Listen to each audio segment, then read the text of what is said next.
Mheshimiwa Mwenyekiti, kazi ya upembuzi yakinifu na usanifu wa kina kwa ajili ya ujenzi kwa kiwango cha lami wa barabara ya Mbalizi hadi Shigamba imekamilika, na kwa sasa serikali inaendelea kutafuta fedha kwa ajili ya kuanza ujenzi kwa sehemu ya Mbalizi hadi Santilia yenye urefu wa kilomita 10.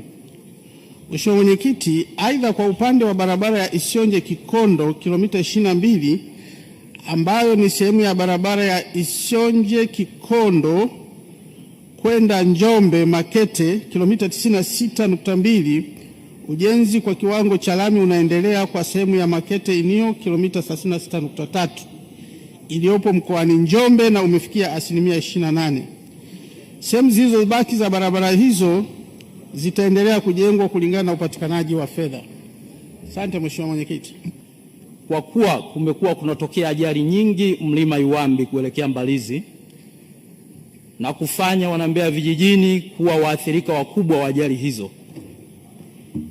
Mheshimiwa Mwenyekiti, mara ya mwisho mwezi Juni 2025 tumepoteza watu 28 mara pale.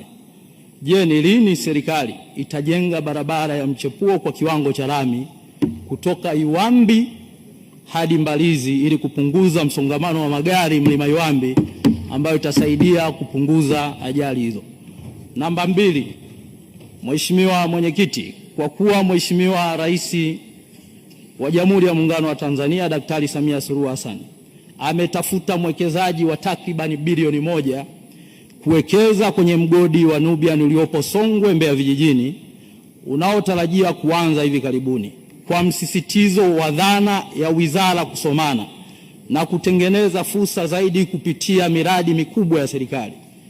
Je, kupitia Wizara ya Ujenzi haioni kuna haja ya kupanua eneo la maegesho ya magari pale Songwe viwandani, kutengeneza mazingira mazuri ya maegesho ya magari yatakayokuwa yanahudumu kwenye mgodi huyo pamoja na yale yanaogesha kwenye barabara hiyo hivi sasa? Asante Mheshimiwa Mwenyekiti. Majibu ya maswali hayo Mheshimiwa Waziri. Asante. Naomba kujibu maswali mawili ya Mheshimiwa mbunge Patali Shida Patali, mbunge wa Mbeya vijijini, kama ifuatavyo.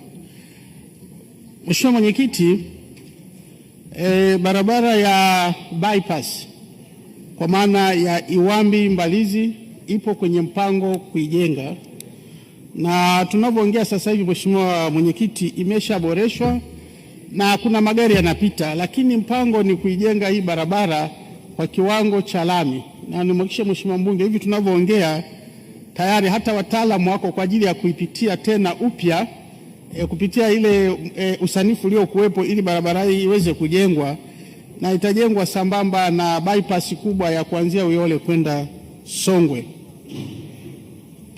Kuhusu swali lake la pili Mheshimiwa Mwenyekiti, ni kweli kwamba kuna magari mengi ambayo yanapita barabara hii ya Tanza Mbeya kwenda Tunduma, likiwepo hilo eneo la Songwe ambapo tumejenga daraja, tumeacha barabara iliyokuwepo ya zamani kwenda kwenye eneo jipya. Nataka nimwambie Mheshimiwa mbunge kwamba eneo ile linaweza ikatumika kwa muda tu, ile ambayo ilikuwa barabara ya zamani kwa ajili ya kupaki maroli, lakini nimkumbushe kwamba hiyo barabara ndio tunakwenda kujenga njia 4. Kwa hiyo inaweza ikatumika kwa muda kwa ajili ya kupaki hayo maroli, lakini haitakuwa ya moja kwa moja kwa sababu tutakwenda kujenga njia 4. Kwa hiyo nimshauri Mheshimiwa mbunge na halmashauri kwamba waweze kutafuta eneo sahihi, eneo hilo la Songwe viwandani, ili waweze kuwa wanapaki magari, kwa sababu tutakapoanza kujenga njia 4 hilo eneo litatumika. Lakini pia nitoe maelekezo kwa meneja wa mkoa wa Iringa aweze kutupa taarifa changamoto ambayo imetokea kwa kilomita 1.5 mkandarasi huo kuweza kutoweka, na huku ameshaifumua barabara. Nimhakikishie Mheshimiwa mbunge kwamba nitalifuatilia kuhakikisha kwamba mkandarasi anarudi site na anakamilisha hicho kipande.